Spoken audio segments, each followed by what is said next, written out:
Ek hoop jy waardeer nog die feit dat om 'n Christen te wees, om 'n kind van God te wees, totaal anders is as om van enige ander godsdienst in die wêreld deel te wees. Dis radikaal anders.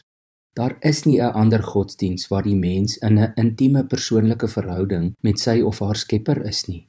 En ons het die voorreg om Jesus Christus as ons Here en Verlosser nie net te ken nie, maar om hom lief te mag hê, omdat hy ons eerste lief gekry het en ons ingetrek het in 'n verhouding met hom.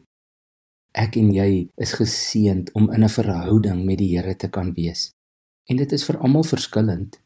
As dit vir jou voel jy is nader aan jou hemelse Vader, wees dan dankbaar en geniet dit.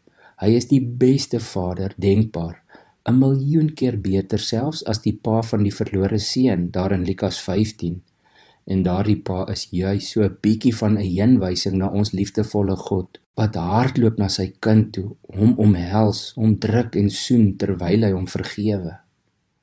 Maar baie mense voel nader aan Jesus. Wees dan dankbaar daarvoor en geniet dit. Onthou, die drie-enige God is in homself gemaklik met wie jy verkies om naby aan te wees of om mee te gesels. As dit Jesus is, onthou, hy is jou heel beste vriend, wat so terloops dit swart op wit gestel het, dat hy ons nie onderdane noem nie, maar vriende. En Paulus het mos vir ons mooi verduidelik daar in Romeine 8, dat Jesus Christus eintlik ons oudste broer is, en ons is almal nou broers en susters van hom. Romeine 8 vers 29 sê, dat God ons bestem het, om gelykvormig te wees aan die beeld van sy seun, sodat sy seun baie broers kan hê van wie hy die eerste is. En dan in Jesus se eie woorde in Matteus 12 vers 49 en 50 staan daar, toe wys Jesus met sy hand na sy disippels en sê, daar is my moeder en my broers, elkeen wat die wil doen van my Vader wat in die hemel is, die is my broer en my suster en my moeder. En dan is die vraag net nog, waar pas die Heilige Gees nou in hierdie prentjie? Ek weet nie van julle nie, maar ek voel altyd baie naby aan die Gees, want ek het lank gelede deur die genade van God gekies om die waarheid van sy woord te aanvaar, dat die Heilige Gees in my ook kom woon het, en dat ek ook 'n tempel van die Gees is. En daarom maak dit nie saak of ek met my hemelse Vader praat of met my koning broer Jesus Christus nie, want die Heilige Gees is, soos ons dit bely, self God.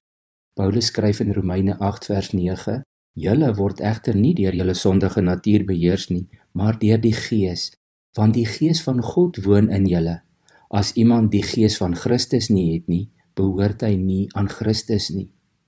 Daar skryf hy sommer in een vers al drie, die Gees van God, die Gees van Christus. Paulus was heeltemal gemaklik daarmee. En dit is vanuit hierdie verhouding dat die Heilige Gees ons help om vrugte te dra, om die beeld van Jesus Christus na die wêreld te weerkaats, om sout en lig vir die wêreld te wees. Ek en jy is soos iemand wat 'n kuur het, 'n geneesmiddel, 'n oplossing wat mense kan red van die ewige dood. Ons het Jesus Christus. Kom ons dra sy vrugte sodat die wêreld kan sien en ook by Jesus die lewe kan kom kry. Kom ons bid saam. Here Jesus, baie dankie dat U my van die ewige dood gered en genees het. Dankie o Heilige Gees dat U in my woon, dat U in elke kind van God kom woon het en dat U ons laat vrugte dra. Help ons om baie vrugte te dra. Ons bid dit in Jesus se naam. Amen.